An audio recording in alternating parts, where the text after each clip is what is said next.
Hello everyone, and welcome to my final video for school. For today, we're going to be doing a deep dive into the Duolingo owl. Now, to get our video started out, I felt that we should begin where Duolingo began. That was me 2 weeks ago. A poor, naive fool who had no understanding of the sheer depth of the rabbit hole he was about to peer into. My life was forever changed when I found out that Duolingo's full legal name is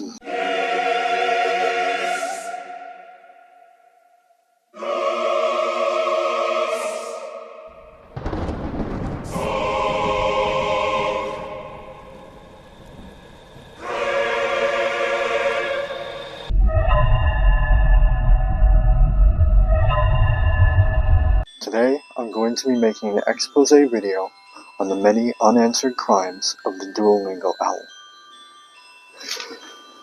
To make sure everyone's on the same page, I wanted to start at the beginning.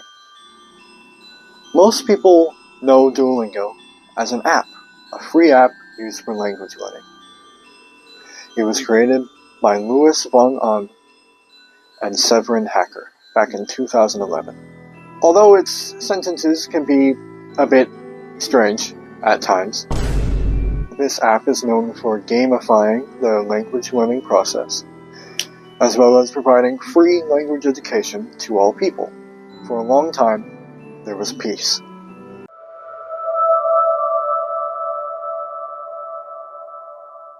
Ever since April 1st of 2019, Duo's true nature started to be shown.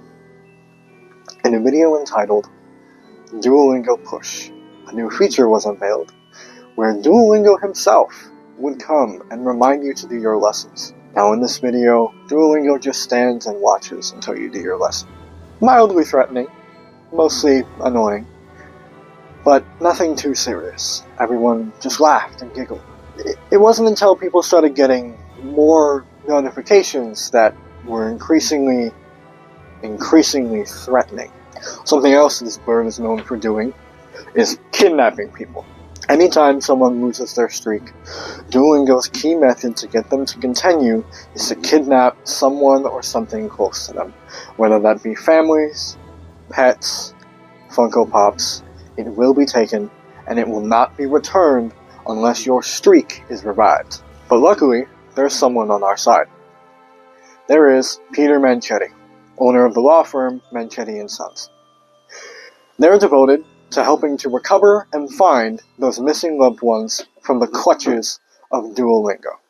Manchetti & Sons, over the past decade, has rescued 537 friends, family members, and beloved pets from the clutches of this bird. Ever since that video from Manchetti & Sons came out in 2022, Duolingo has seemed to be a little less secretive about the things he's doing. For instance, during the Duolingo on Ice tour, every show would kidnap at least one child to appease the bird. Where the tears of the innocent will please the owl for millennia to come. Find out why fans across the country are saying, everything's better on ice. It was slay. Where's my son? They took my son. No one knows what that means. I don't want to find out. Now, another piece of evidence pointing to how Duolingo is evil is within the Duolingo on Ice tour in the song Spanish or Vanish. The Spanish lyrics in that song read as follow: if you don't practice, you'll see what happens. It's not a request. 2 choices, Spanish or vanish. I love human flesh. I'm very famished. I don't tolerate stupidity. Pick one.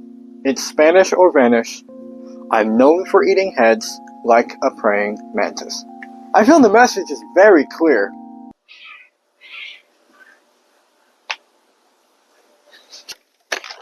One minute.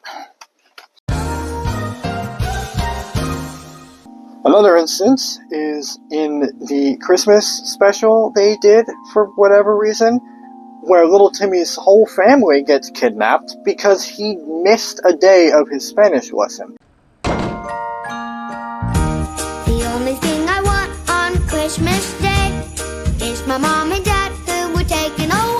Someone killed Duolingo with a Cybertruck. Now granted, this only lasted for 13 days. But still, the bird was gone off the planet for 13 days.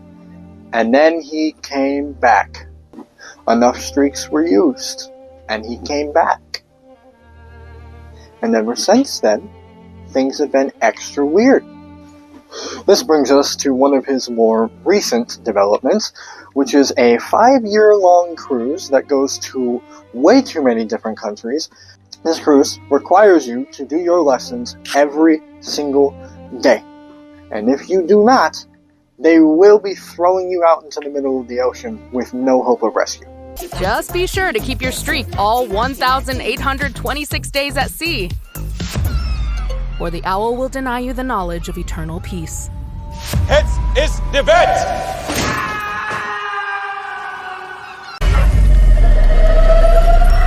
Now we come to the next segment. These next things I have to talk about, I don't have enough conclusive proof to say without a shadow of a doubt that they're right, but I have enough to where people should start thinking. Ancient Egyptian hieroglyphics. One of the first written languages ever known on the planet, and it has a concerningly large amount of owls in it.